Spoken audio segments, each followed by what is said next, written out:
तो हेलो बच्चों, एक कुछ अपडेट आए हैं जेई मेन सेकंड के बच्चे जो भी एग्जाम दे रहे हैं उन बच्चों के लिए।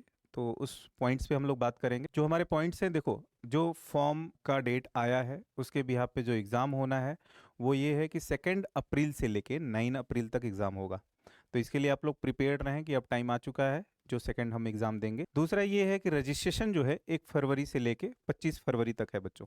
तो ये जो 25 डेज हैं इसमें हमें प्रॉपर जो है केयरफुली फॉर्म को भर लेना है और वेट नहीं करना है कि 25 को ही भरेंगे, उससे पहले भरें। रात को 9 बजे तक टाइम है, इससे पहले पहले फॉर्म भर लीजिए। दूसरा, पेमेंट का जो डेडलाइन दिया गया है 25 फरवरी तक दिया गया है, रात को 11:50 पे। तो 11:50 का जो टाइम दिया है, तो वेट नहीं करना है कि हम तो 10:30 बजे रात को भरेंगे, फ्री होकर भरेंगे। आप बिल्कुल टाइम से पहले भर ले, ताकि लास्ट टाइम पे पेमेंट का कोई इस तरह का इशू ना आए, सर्वर का कोई इशू ना आए कि जो कि जिसकी वजह से आपका फॉर्म जो है रिजेक्ट हो जाए और आपका एग्ज़ाम रह जाए। तो इस तरह की चीज़ें नहीं करनी है। आगे हम पॉइंट्स पे आते हैं। जो फॉर्म फिलिंग के जो टिप्स होते हैं ये हैं बेटा, कि ये तो लगभग मैक्सिमम बच्चों को पता भी होता, और मैं बता देता हूँ जिन बच्चों को नहीं पता है। देखो, प्रॉपर केयरफुली फॉर्म भरना होता है जिसमें किसी तरह का रिजेक्शन ना हो, तो किसी तरह की स्पेलिंग मिस्टेक ना हो। जो हमारे डॉक्यूमेंट्स में नाम वगैरह सारी चीज़ें हैं उसी के अकॉर्डिंग फॉर्म भरें। जो हमारे डिटेल्स हैं वो रिजेक्ट हो जाएगा गलत फॉर्म भरने की वजह से, तो आप एग्जाम भी नहीं दे पाओगे, पूरे साल का हमारा मेहनत बर्बाद जाएगा। सबमिट करने से पहले एक बार क्रॉस चेक जरूर करना होता है, ठीक है। तो आप लोग क्रॉस चेक, जैसे आप एग्जाम देते हो तो एक बार पढ़ने के बाद रिवीजन करते हो, उस टाइप का आप एक रिवीजन कर लो कि हमने जो फॉर्म भरा है प्रॉपर केयरफुली, मतलब हमने सही से भरा है कि नहीं, किसी तरह की मिस्टेक नहीं हो। हाँ, जब फॉर्म भर रहे हो तो बेटा आप कोशिश करना कि अपने फ़ोन साइलेंट कर दो, ताकि किसी तरह का बीच में फ़ोन आएगा, आप डिस्टर्ब होगे और आप फॉर्म में कहीं ना कहीं गड़बड़ी करोगे। तो इन सब चीज़ों का ध्यान रखें कि कोई डिस्टर्बेंस ना हो। आगे पॉइंट्स पे हम लोग आते हैं। तो कैंडिडेट अब पहली बार फॉर्म भर रहे हैं, मतलब जो जेई मेंस का फर्स्ट जो जनवरी में पेपर हुआ था उस पेपर को नहीं दे पाए थे किसी रीजन की वजह से, अब 2 अप्रैल में उनको पेपर देना है। तो पहली बार फॉर्म भर रहे हैं तो उनको आधार कार्ड मैंडेटरी होता है। उस आधार कार्ड में अपडेटेड होना चाहिए।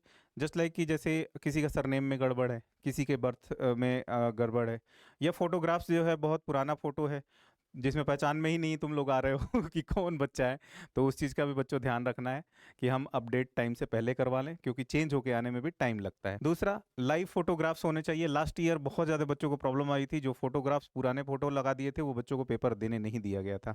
तो पूरे साल 2 साल का मेहनत आपका बर्बाद जाएगा। इस चीज़ के लिए आप बिल्कुल एक्टिव रहें।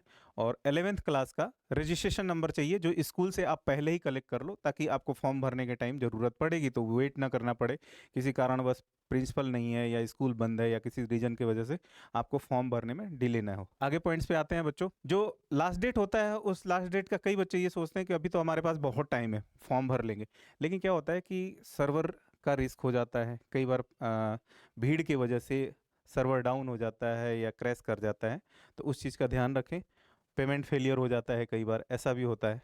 तो इस चीज़ का सब ध्यान रखें और आप टाइम से पहले फॉर्म भरें। अगले पॉइंट्स पे आते हैं। जो पुराने कैंडिडेट हैं जिन्होंने जनवरी में फॉर्म भरा था और पेपर भी दिया, उन बच्चों के लिए जो अप्रैल में पेपर देने वाले हैं उनको ज़्यादा कुछ नहीं करना है। उनको अपने पुराने जो रजिस्ट्रेशन है उसका एप्लीकेशन नंबर लेके जाना है आपको, और उसी के बिहाफ पे फॉर्म भरा जाएगा।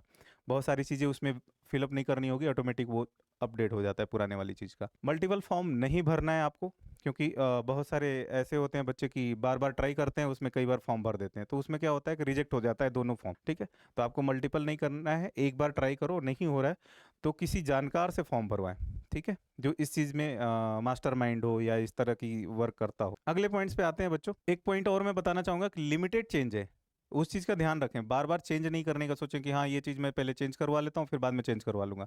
लिमिटेड चेंजेस हैं, उस चीज़ का ध्यान रखिएगा। तो बच्चों, सारे अपडेट्स मैंने बता दिए। आप लोग जो है अपने ऑफिशियल वेबसाइट पे आप लोग वहाँ भी अपडेट रहें और हमारे चैनल पे भी बने रहें, ताकि हम अपडेट इस तरह के लाते रहेंगे। और पढ़ाई पे बिल्कुल ध्यान दें और अपना रिवीजन करते रहें, पैनिक ना हो। फॉर्म भरने के टाइम पैनिक ना हो, और एग्ज़ाम जब देने जाएं एग्ज़ाम हॉल पे तो टाइम से बिल्कुल पहुँचें। इस चीज़ का सबसे ज़्यादा ध्यान रखें कि आप टाइम से पहुँचिए और अपने सारे डॉक्यूमेंट्स लेके जाइए।